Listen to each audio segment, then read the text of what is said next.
Hi everyone and welcome to another box tutorial. Today I'm going to show you how to do a Hersey chocolate bar box, and then I decorated with stamps from the Warm and Feathered Hugs stamp set by My Favorite Things.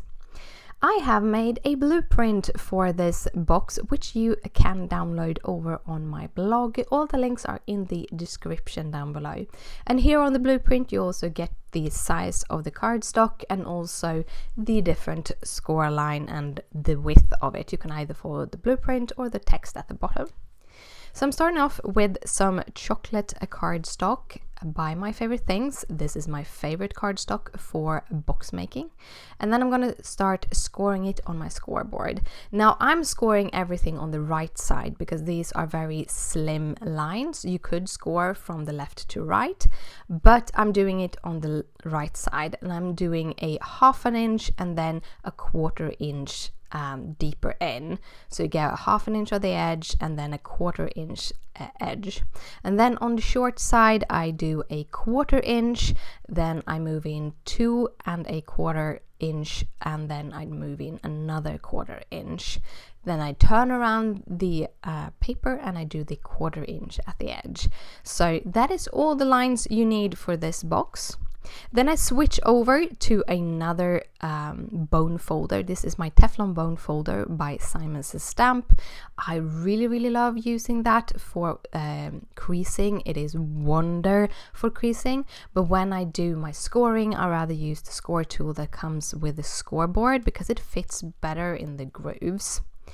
Also, when I do fold these very thin lines, I first go in with my fingers and kind of soften up the edge before going in with a bone folder, and therefore I get a better crease, because otherwise you can actually crease it wrongly or even tear the cardstock if you use a little bit of a thinner cardstock than I'm using.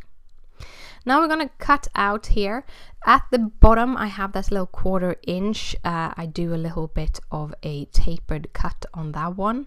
And then I do a little bit of a tapered cut on the first teeny tiny little fold. This is so the flaps, the side flaps, that doesn't fall into the box. So you have those little mini flaps on each side, which I also do a little bit of a tapering with, because then it's easier to just fold them in, then they won't get stuck in the box. And I'm doing that on the same way on the other side. For the little foldy, I don't know what it's called, the thing that actually folds into the box, I just have straight lines to begin with. And this is how it looks. And as I said, you can look at the blueprints over on my blog. Then I'm going to tape on the little flap that I chose to taper. I'm using a 1/8 inch sock 1 or score tape or Be Creative tape. It actually has a lot of names, but it's still the same tape. It's a very good tape. I go over with the bone folder before I take off the paper. It makes it easier to take off the paper, but it also makes the glue stick better. So I go over with my Teflon bone folder again after I stuck the box together. And then I'm going to flip this in. Here you see I'm playing around with those little mini things. If I fold this over so I get a straight line, I can actually use my corner rounder. This is the We Are Memory Keepers corner rounder. I'm using the 1/4 inch corner rounder punch, and I punch these kind of the corners of those flaps, which makes it easier to get them into the box. And yeah, then the box is done. So it's a really easy box to do. I just tried to make a good size for the Hersey chocolate bar. Then I'm going in with some Memento London Fog ink, and I'm going to stamp this on some Copic safe paper. This is Make It Color cardstock to do that with. And then I'm going to go in and color that. I'm using London Fog because I kind of like the sort of no line coloring that I did last week, and I thought this would be so much fun to continue with. Also, I wanted to give this little critter a lot of feather. Starting off with the lighter colors, and up in the left corner you will see all the colors. Again, I've been bad with the caps, but also kind of like that little box up in the corner, so I decided to bring that in to all my coloring videos, and hopefully you like that. So I'm doing my feathers and I'm doing flicking. It is harder to flick with lighter colors than with darker colors, because lighter colors have more liquid in them, so that it will kind of want to seep in a little bit more. But I'm going in with all my colors, and then the last time I'm going in with from light to dark, and then I keep getting that texture a little bit better than I usually do. So if you want a good blend, you take your last layer going from dark to light, but if you want to have a good texture, you go from light to dark, basically. And I have chosen to go in with multiple layers in this because I just really wanted to have more texture in there. Then I'm actually going in here and coloring the scarf, and I'm coloring in the whole scarf with grays, because that means I don't have to think about doing any kind of shading when I'm doing the stripe later on. I'm gonna have a red stripe, so I can just go in with one mid-color red right atop everything, and I still get that shading because it will show through, as Copics are a little bit opaque.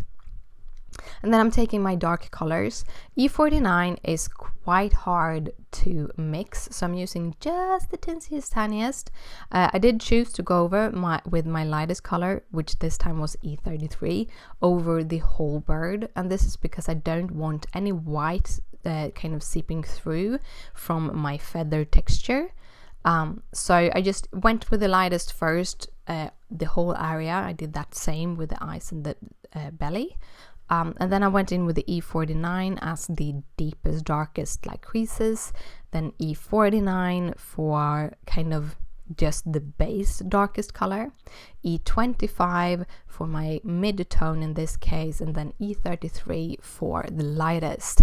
And with the E33, I'm not trying to fill anything up because I did that before. Now I'm just trying to give that feathered texture, making sure to be very light on my hand, but also giving those kind of flowy little flipping things on the edges, like small feathers sticking out of the whole clothing. Add a little bit of R30 to the cheeks, the tip of the beak and the tip of the toes, just to give a little bit of a look of being kind of little winter kissed or cold kissed. I don't know how to explain that more than that, kind of like that. And then I'm going in for the last color, because red is one of those that if you're accidentally dip your pen in it, you will drag it all over your piece.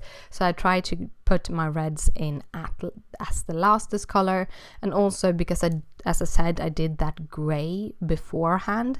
I do already have the shading on the scarf, so all I have to do is going in with the red. It will mute the red just a teensy tiny, but I actually really don't mind. I really liked this this version, how I colored the scarf.